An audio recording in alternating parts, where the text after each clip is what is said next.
एक तो KL Rahul. I think अभी तक इंडिया की टीम में दो खिलाड़ी बिल्कुल अंडर द रेडार चले गए और उनका नजर इम्पैक्ट नहीं आ रहा। Is amazing.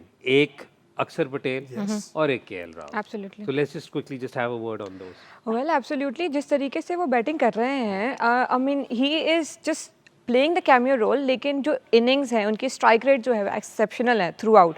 पहले की मैचेस में भी उन्होंने इसी तरीके की बैटिंग की है और अब जो मैचेस खेल रहे हैं वो उसमें भी इसी तरीके के लेके जा रहे हैं। सो ओवरऑल इंडिया की जो साइड है, अब वो छठे नंबर पे, शायद छठे नंबर पे खेल रहे हैं केएल राहुल। इनकी डेप्थ देखें बैटिंग में कितनी ज़्यादा है। हार्दिक पांड्या आते हैं, वो आखिरी में आके छक्के लगा देते उसके बाद हैं। जडेजा आते हैं। जडेजा आठवें आते नंबर पे हैं, जडेजा। आठवें नंबर पे जडेजा आ रहे हैं। मतलब जो पहले हम देखते थे इंग्लैंड ऑस्ट्रेलिया की कि उनकी बैटिंग लाइनअप खत्म नहीं हो रही थी, अब India has adapted everything. So mean they are playing exceptional cricket. और जहाँ तक चेजिंग की बात, हम विराट की बात कर रहे थे, तो when we talk about chasing, he has been exceptional throughout. जिस तरीके से वो चेस करते हैं, उनकी चेजिंग में 20+ सेंचुरीज भी हैं, and he is doing an amazing job for India right now. अच्छा, सलमान, केएल राहुल पे अगर हम बात करें तो हिस्टोरिकली उनका प्रिडोमिनेटली ज़्यादातर करियर टॉप ऑर्डर में गुजरा है। How have you seen him change his game for this number 6 role? I think he's somebody who is early in his career, has sacrificed his positions a lot for his team. आप देखिए कि he was a successful opener, but he has been batting wherever he's been asked. Test match हो, one day हो, T20 हो, इसकी franchise cricket आप देख लीजिए. He has always been there to fill the place for his team. जो की वाली पोजीशन होती है, ये वहां पे जाता है. And I think the number 6 point also relates when he keeps. तो ये उस पर बहुत ज्यादा प्रेशर नहीं डालना चाहते कि एक बंदे ने 50 ओवर कीपिंग की है तो साथ ही इसको ओपन नहीं कराया जाए ताकि इसकी एनर्जी लेवल्स जो हैं वो ना गिरें, इसकी जो life span as a cricketer वो शॉर्ट ना हो. So I think this is also something which is in India's mind. And look at the just the depth of talent. अभी ऋषभ पंत बाहर बैठे हैं. यानी वो किसी तरह भी इस टीम में बाहर नहीं बैठता, लेकिन जिसने उसकी जगह आके खेला है, he is proving to be a match winner and he has done that so many times. So I think KL Rahul की जो स्ट्रेंथ्स हैं, टेक्निकली सो स्ट्रॉन्ग, आपको किसी जगह लगता ही नहीं है कि ये रिस्क ले रहे हैं. It is all with in his capability. कहीं ऐसा नहीं लगता कि उसे कुछ एक्स्ट्रा करना पड़ रहा है. And this is the beauty of a correct player.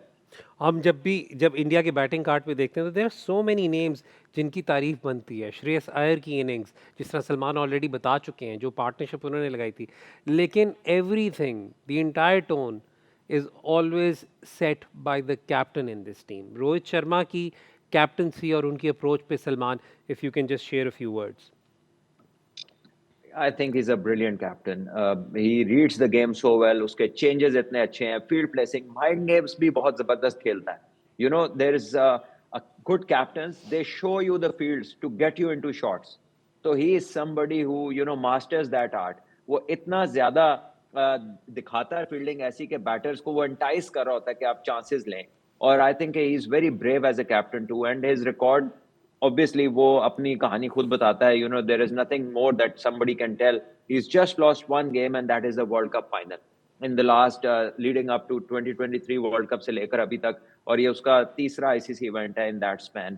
And I think अगर आप उसका रिकॉर्ड देखें मुंबई इंडियंस के साथ, कितनी दफा वो ऐसे मैच जीता है जो आखिरी 5 ओवर में 35, 38, 40 रन चाहिए, 6 विकेटें हाथ में हैं, and he manage to win games from there just because of his changes, his field settings and the mind games that he plays.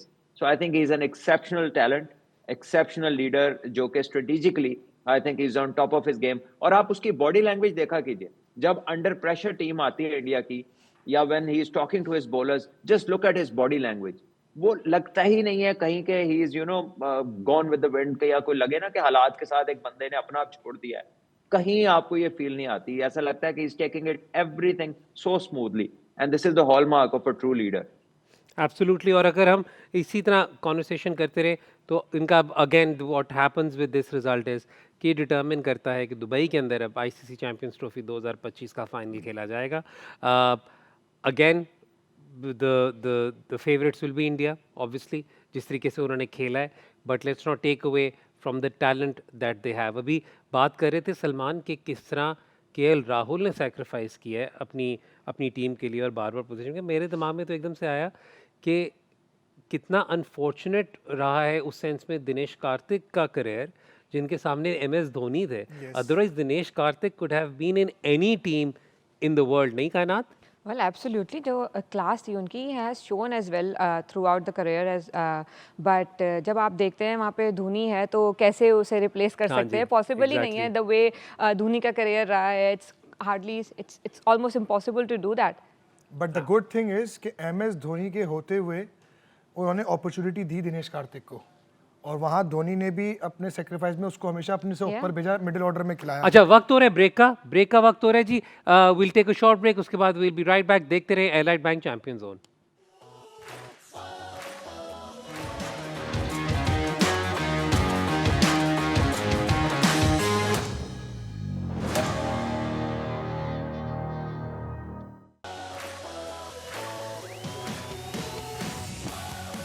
Welcome back to Allied Bank Champion Zone live on Tamasha app and Myco. अब वक्त हो रहा है आपके सवालों का.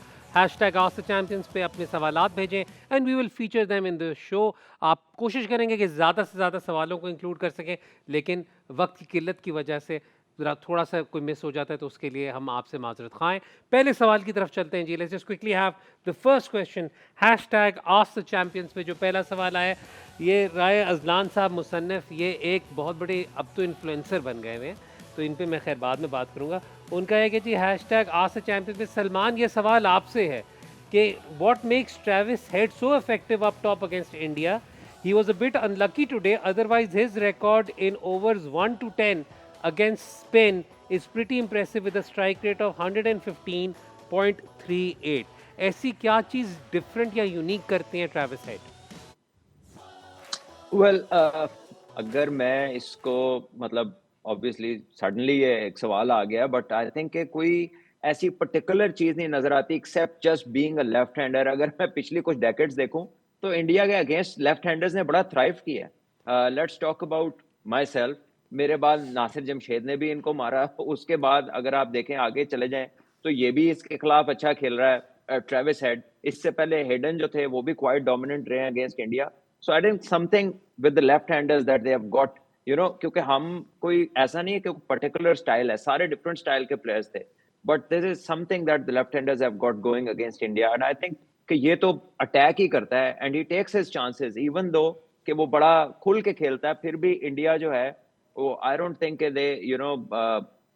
They have much of a chance against him. Bumrah जब उसे अराउंड द विकेट आता है, if he swings the ball away, तो वहां पे अर्ली ऑन थोड़ा सा वो शेकी जरूर होता है जब अराउंड द विकेट आके उससे बाहर निकालते हैं बॉल, लेकिन उसके अलावा कहीं ऐसा नहीं लगता कि इंडिया के खिलाफ उसे कोई भी मसला है, चाहे स्पिनर हो, चाहे फास्ट बॉलर हो, चाहे कैसी भी पिच हो. आपने लेफ्ट हैंडर्स की बात की सलमान. ऑब्वियसली अगेन अब तो पिछला एडिशन ही हो गया चैंपियंस ट्रॉफी का जिसके अंदर फ़खर की भी परफॉर्मेंस थी. फखर जमान को भी देख लीजिए, फ़खर की भी परफॉर्मेंस थी. लेकिन सलमान, मेरा फिर यहाँ पर एक और इससे कनेक्टेड सवाल ये है कि क्या आप ये एटलीस्ट को रिलेशन कोई है इनका कि now they don't really, I mean Arshdeep के अलावा they don't have a left arm new ball bowler as well who's bowling at them? Is that also one of the reasons why maybe their right arm seamers struggle? नहीं ऐसी बात नहीं है. जब मैं अपने एरा की बात कर रहा हूँ तो उस वक्त तो इनके ज़हीर पास खान, आशीष नेहरा. नेहरा थे, जहीर खान थे, जी, जी. इरफान पठान थे, आरपी सिंह थे. So they had 4 left arm fast bowlers then. और उसके बाद जब नासिर खेला तब भी ऐसे ही था, जब हेडन खेल रहे थे तब भी ऐसे ही था. सो राइट और लेफ्ट आई थिंक ये सारे कलेक्टिवली स्ट्रगल ही किए इन्होंने against left hand opening batters. But present even Chris Gayle ने भी कुछ generation मौकों पे के lot में